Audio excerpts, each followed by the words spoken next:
Welcome back and thanks for staying with us. Finance Minister Fayval Williams is justifying the $500 million drawdown from the Financial Services Commission, FSC. During a post-cabinet press briefing this morning, Minister Williams provided an explanation.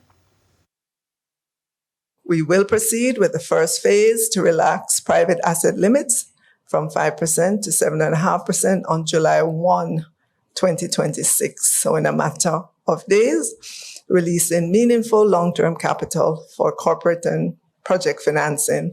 And we remain on course to reach 10% on April 1, 2027, subject to any regulatory review. We're also updating insurer investment eligibility to broaden access to sound domestic corporate debt.